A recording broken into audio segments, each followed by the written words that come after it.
You're listening to a Frequency Podcast Network production. The Brock and Dalby Podcast. This is the Brock and Dalby Podcast. Welcome to Thursday. My name is Brock. I'm Dalby. If you haven't heard, the company that we work for, Rogers, has actually teamed up with the Edmonton Oilers and Connor McDavid. Oh, I saw this. They have launched what they are calling the McDavid voicemail. So if you want to leave Connor McDavid and the Edmonton Oilers a voicemail, you can call the number 780-665-5297. Or if you text McDavid right now to you, I'll send you the number. I actually, myself, last night, I left Connor You McDavid. did not. Yeah, I did. I mean, why not? Hopefully he hears it. Hey, it's Connor. Leave a message to cheer us on in the Stanley Cup final. Hey, buddy, when you're done f***ing around in Edmonton there, why don't you come back home and play for the Leafs like a real man? So, I mean, if you've got anything that you want to say to Connor McDavid, you can hit up the number, which is once again 780-665-5297. To be clear, long distance charges probably apply. I don't know. We don't work for the phone company. I'm just saying, if you've got anything you want to say to him, hey, maybe you need like $20, $30 or something. You can hit him up. He's got Dude it. signed a massive contract a couple of years ago. He's got the money. I would love to have access to that voicemail inbox. The unhinged nonsense. It was probably good after last night's win, but if they lose a game, Dude, you got to it's gonna imagine be- there's going to be some drunken SOBs on there. Connor McDavid turns it over in the third period. They lose the game. The phone calls will all be sent to local police authorities. This is the Brock and Dalby Podcast. You know, humans are quite a bizarre species, and I was thinking, how come we don't have a mating call? I saw this video on TikTok yesterday of the sloth mating call. Oh. Apparently female sloths, they will just scream when they're in heat, and they won't stop screaming until a male finally approaches them and does the deed. Just start screaming. I'm ready. That's literally all that is. Anybody want sex? Somebody come do me. Sex? And I was thinking, you know, every sort of animal has a mating call, but humans don't. Well, yeah, it's mating calls, mating dances, which we kind of have that with, you know, nightclubs and dance halls. I mean, I guess you could say, yeah, like doing the hustle or whatever back in the day. We fluff up our plumage and shake it in front of one another. You know, you crank that Soulja Boy, whatever it is. Do you think anyone's ever picked up with a Soulja Boy before? Like Maybe. anyone's ever cranked that Soulja Boy so hard that someone across the room was like, I need to know him. Yuled so hard that you slid right in. But like, yeah, you know, like you said, like peacocks do like the little feather thing. I mean, birds all the time. Most of the time when God. you hear birds, they're just horny as hell. It's so crazy how many people get excited to hear bird calls when in reality it's just them screaming lewd obscenities over top of our heads. Yeah. Well, what's the equivalent of a human mating call? Like sending a you up text? I guess, yeah. Or, I mean, just pickup lines in general is kind of our mating call. Like those cheesy pickup lines like, do you have a mirror in your pocket because I can see myself in your jeans, that sort of thing. Yeah. Not that they're good mating calls, mind you, but that's sort of our closest equivalent. But imagine if you were just, you know, feeling the urge and you could just step out your door and be like, who wants some? Come get it. And then all of a sudden they come running? What a world we'd live in. I'm here. Just go full SpongeBob. I'm ready.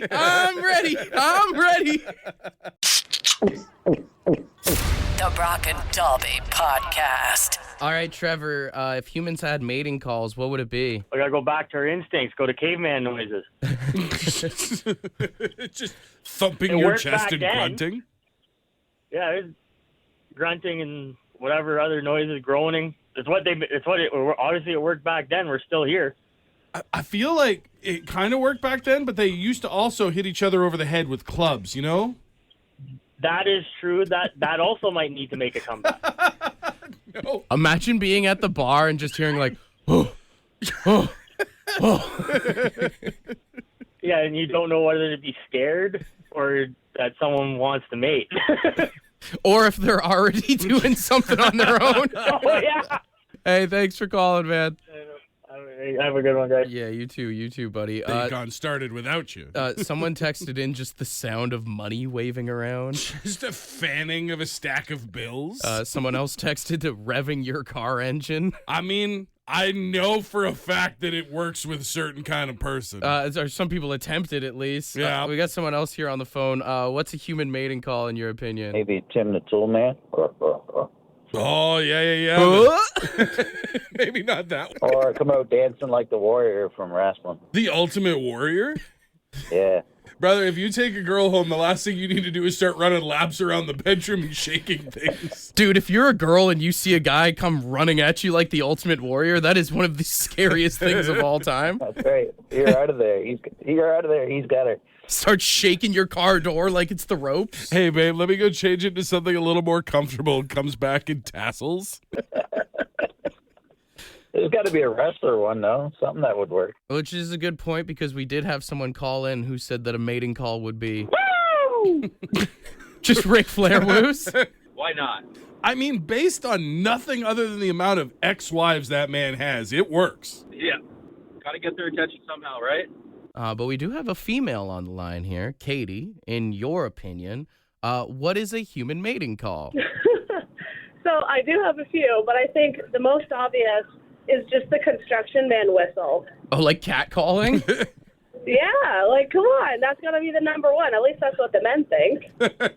I've been told many times in my life that's ineffective. It's not a good thing. As a female, has that ever worked on you?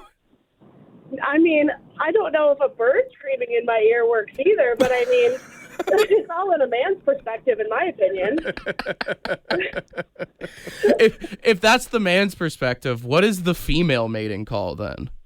Ooh, that would be a good one. Nice truck? The Brock and Dalby Podcast. The Brock and Dalby Podcast. If you could only eat foods that started with the first letter of your name, would you have a good quality of life? I think so, man. I think B's got a lot. You are pretty well set. I mean, you've got burgers right off the bat. Burgers, beer, bacon, bananas, broccoli, banana bread, I mean, the various banana products brownies out there. All beef products. Essentially everything I eat on a regular basis is beef foods. I honestly didn't even think about beer. Beer is a major one. It's a huge staple, dude. I was looking at mine. Right off the bat, the first thing that comes to mind, I've got donairs and dumplings. Deviled eggs. Deviled eggs would be fantastic. I have Doritos. You got Danishes too. You can't have Doritos ever again. Just me. That's okay. That's okay. I got beer, dude. That's true. That's true. Also, there's like, if you want to go sort of broad with it, desserts. Just in general, I've got desserts. But if that's you want a bit of a stretch. If you want to get specific, I've got drumsticks, both chicken and ice cream. True. Double bubble gum. You got dumplings too. I've also got donuts. I mean, if you wanted to take to the dessert thing, then I could be like barbecue. See, doesn't that feel like a stretch? Yeah. That doesn't work. Yeah. Feels like that's a little bit too much. I've also got all diet sodas. I've got Dr. Pepper, the number one soda of all time. I feel like I'm doing pretty good. I got Bacardi. Damn. I just got like no mix. Is B just the alcohol? Well, you got Barks. Oh, I got Barks root beer. Yeah. Anything you can mix with root beer, you're good The to Brock go. and Dalby Podcast.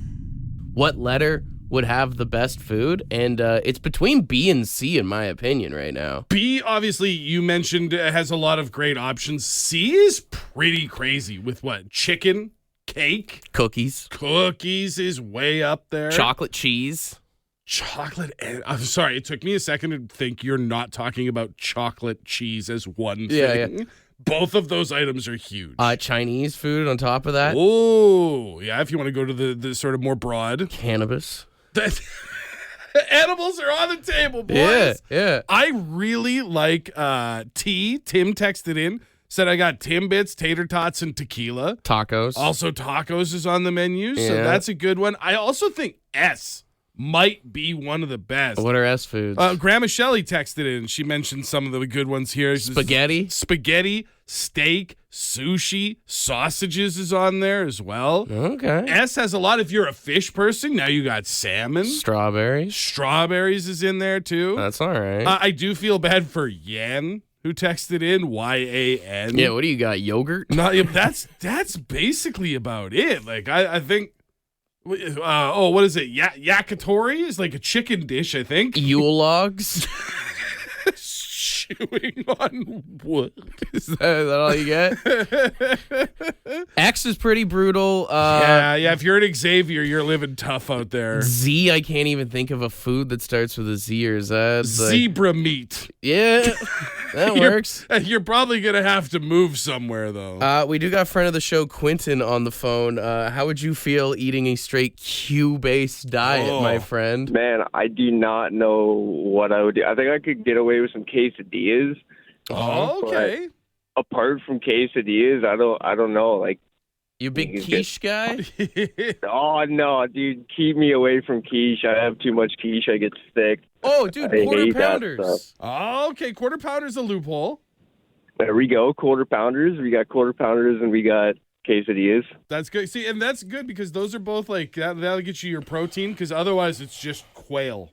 Yeah, I was gonna say it might be a pretty miserable life here for me. Quinoa on the side of everything. Yeah, exactly.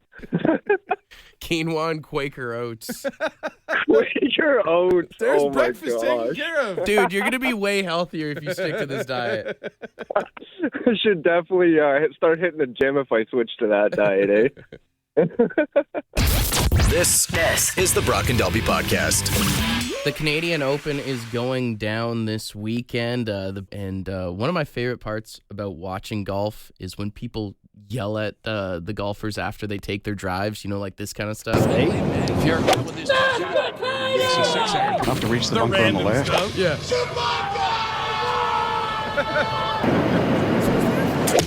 Oh, that's good. That was clean. I was talking to my buddy. He's going to the Canadian Open this weekend, and I was like, you should try and get in on that and yell something. Oh, listen, as long as you yell anything other than get in the hole, I'm glad we're past that phase of things. But I was like, since it is the Canadian Open, you should make it a Canadian thing if you're going to yell. Oh. I was thinking you hit the tee. Putin! Just a big whack off the drive. Take off, eh? Yeah. Chesterfield! Hit him with a loony! Bagged milk? If someone yells bagged milk at a golf event, they should be escorted off the premises. That feels like a chirp, doesn't it? Your does. Bagged milk? Yeah. I hit him with the, where you at, boy? Oh, yeah, no, for sure. The best one that you could probably do is, sorry. Sorry about that. Sorry. The Brock and Dalby Podcast. I was reading the study. I thought this was very interesting. It sort of, they study people between the ages of 20 and 70 over a 20-year period. This is, I believe, a Harvard study. And it came back determining that people in their 20s are more stressed out than at any other point in their lives. Is this specifically due to all the inflation that we have right now? Well, that's the thing, is the study's been going on over the case of 20 years. So it's been getting worse and worse? It's been getting worse, but at the beginning, it didn't necessarily have those factors in, but it does talk about, one, as we get older, we get better at dealing with stress. Two, there are just fewer stressful situations you'll encounter in your 60s and 70s for the average person. Sure. Than when you're in your 20s, where they say you're going to university or graduating university, if you went that route. I guess it's the whole idea of trying to figure out what you're doing in life or finding out who you are. That's pretty stressful, right? You're figuring out what's your career going to be. You have the difficulty of trying to graduate from whatever vocational school that you've gone to or whatever. You're trying to find a home, maybe not buying a house, but finding your own independent home for the first time. If you're living with roommates, that's incredibly stressful. So if the 20s is your most stressful time, I just turned 30, looking back on it, I don't feel like it was the most stressful point in my life, but then again, I don't have that much life experience. When do you figure out kind of what you're doing in life. When do you figure life out is the real question. I mean, that is the eternal question. I feel like man has struggled with that for a long time. I would say that it kind of feels like here in my 40s, I'm not going to go ahead and say that I've got life figured out because I don't know if any of us ever really do, but it feels pretty smooth sailing. Do you know what I mean? Like, Yeah. in my 20s, I moved away from home. I moved to a completely different part of the country. I started my career. I all these other things. In my 30s, now I'm having kids and I'm trying to secure for them. I bought my first house, moving and all those things.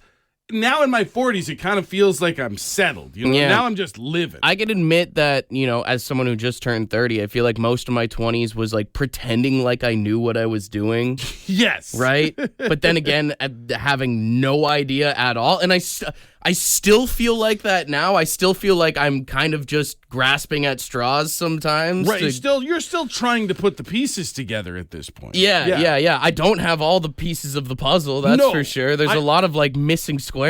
I don't know that you get them. If it's like, to use the puzzle analogy, your 20s, you're putting together the corners and the edges. And then into your 30s, I feel like now you start to fill out the middle. I feel like life is like one of those puzzles that's just like black. And you're like looking at all the pieces and you're like, what the hell is this? I have no clue on how any of this goes together. The Brock and Dalby Podcast. The Brock and Dalby Podcast. Got Renee on the phone. What do you think? From 10 to 20, you start with your puberty. You don't know your own body. You get introduced to a whole bunch of substance, move out to go to school, try to finish school, try to figure out your sexuality with girls and stuff like that. True, yeah. God, I mean, puberty as a whole, like, I didn't even think about the hell of puberty. Correct. Imagine if you had to go through like a second puberty. Like if you were in your 20s or your 30s and something happened again. Yeah, that's called going bald. All right, listen, man.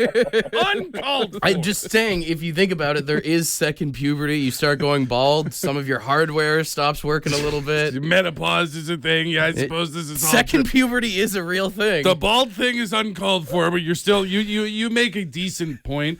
It's interesting how many people are saying that they do think that their 20s was the most stressful time of their life with just all the things that hit you at once. Like, it really does depend on how well your parents provided you with the tools to handle the real world. Well, if you're like a Nepo baby, you're probably fine. Oh, absolutely. But that's this for a lot of kids, like, you're living at home, then you go to college or you go to university, you go to trade school, whatever the case is, and then you get dropped into a NASCAR race at full speed, and you go, all right, you're up. We got Megan on the phone. Megan, what do you think? I've always been on the struggle bus, so it's kind of hard to tell which decade's the worst. Hard to narrow it down. The 20s, I'm pretty sure I had like a quarter life crisis, total meltdown. You have a big breakup in your 20s, and you're so in debt if you went to school and that kind of thing. My late 20s, I lost a parent, so that's something to look forward in your 30s, 40s. So I don't really know. The whole life is a struggle bus. You just got to do the best that you can with your life and keep going. You call it a struggle bus. I think it's more of a roller coaster is what it is. Peaks and valleys, right? Yeah, that's a better way of describing it. It's one of those roller coasters, except like you ever go to Canada's Wonderland and they put the overhead like kind of strap-in thing on you? The shoulder harness? Yeah, like you're riding Top Gun and you feel like it's a little bit loose and you're going to fly off. That's what life is. Or when you're riding like Drop Zone and you're floating for like 3 seconds, but the rest of it's terrifying. And for a slight second, you accept death, Exactly. This is the Brock and Dalby Podcast.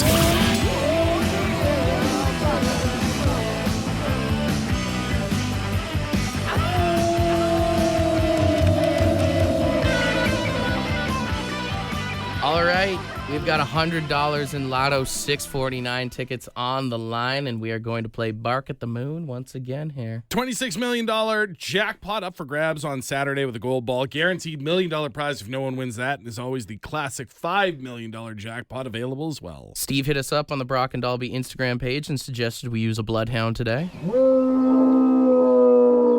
So we've got 3 bloodhounds on the line here. If you are not one of them, that does make you a judge. 762-555. Let us know who does the best bloodhound impression.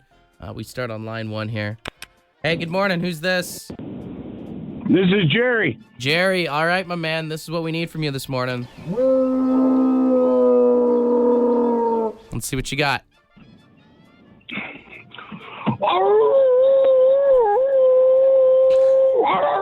Oh, okay. Got a little aggressive at the end there. All right, Jerry, stay on hold there. Let's go to line 2. Hey, good morning. Who's this? Nate. You all right, man? What's that? You good? You good? You hear me? Hi. Yeah. Welcome. What's your name? Nate. Nate. Hi, Nate. Okay. Here's what we need from you. Let's hear it, buddy.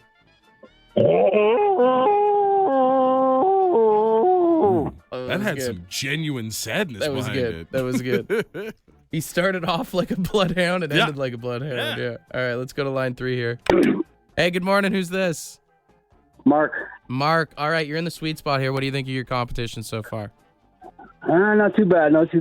You think you can one-up them? I'm going to give it my try. All right, let's hear it, Mark.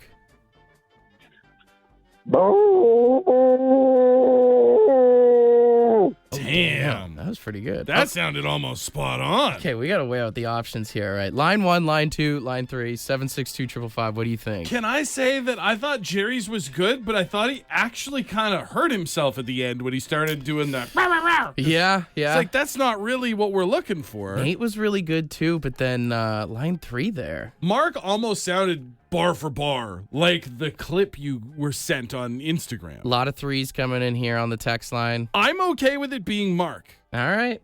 Mark. Congratulations, buddy.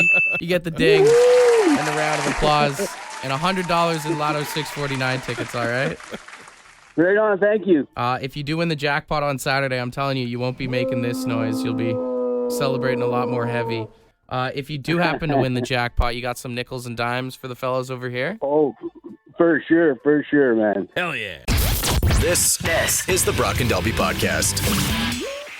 How do you eat a banana, sir? What? How do you eat it? Oh, you know what? Let's not even start with how do you eat. How do you peel a banana? With your hands? No, I know that, but like, do you go from the tip? Do you go from the stem? Yeah, What's your from strategy? the stem, you peel it down, and then yum, yum, yum, yum, yum. You ape.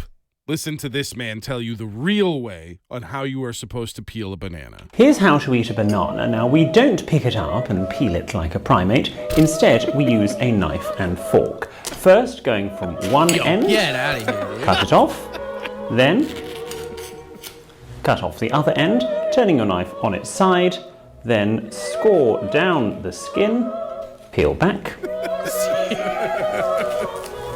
right. and eat like so. You cut the tips, then you make one cut across the banana so that you can use your knife and fork, never your hands, to unpeel the banana, and then you can cut it up into slices. That feels like way too much effort to eat a banana. Who the hell is this clown? This is William Hansen, who is an actual etiquette consultant from the UK. Now, there are some people who are speculating that this video might be a little bit on the satire side of things. Well, if this is etiquette, who the hell is serving unpeeled bananas at a formal event? I do suppose that would be the question. If you were going to serve bananas as some sort of like brunch edition, it would make sense to peel them, although bananas do start to get brown once you peel them. I mean, I guess. I feel like this is too much effort in the time that it took him to dissect a banana. I could easily crush like 2 or 3 bananas. I just cannot imagine sitting across the table from somebody. Maybe imagine you're on like a first date with somebody, and again, you go to a brunch place, they bring a banana. This Checking them person into a mental asylum. busts out the knife and fork just to peel the skin off. Calling of the thing. cops, man. I've been looked at funny for using a knife and fork on pizza pops. That's probably my weirdest knife and fork. That's not that weird because I've seen other people do it, but that's mainly because you probably don't want to burn your mouth, right? Well, that's just it. If I cut it open, I'm not burning my hands, I'm not burning my mouth, and then I can let it like cool from the inside out. This guy kind of reminds me of like that thing thing George Costanza does in Seinfeld where he starts like cutting up the chocolate bar to try and be fancy in front of everybody at the Yankees office. This is what someone who's not formal would maybe think formal looks like. Yeah. I want to show off for people. I know people do the fork and knife thing with pizza, but then that's like kind of how they do it in Italy, so that's not that obscure. And pizza kid, like there's nothing worse than when you're eating pizza, like a slice of pizza, and stuff falls off of it. But like, I think that's like a bummer. Most like finger foods, like a banana, I would call a finger food or a handheld food. Yeah. Like if you saw someone like using a fork and knife on like a sour cream glazed donut, you'd be like, what are you doing? Okay, but to use the banana as an example, because he does end up cutting the actual banana into slices to eat it too in the video.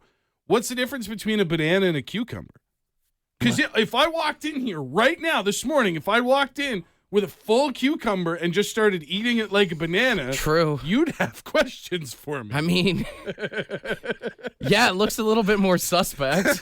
I'm just saying, I feel like banana and cucumber, same shape, same general idea. So how come it's weird for this guy to use a knife and fork, but I'm fine cutting cucumber slices? I don't have an argument for you on that. Go out into the world today with a cucumber in your hand and just eat it like a banana and see what people say. Take it back. This is the Brock and Dalby Podcast.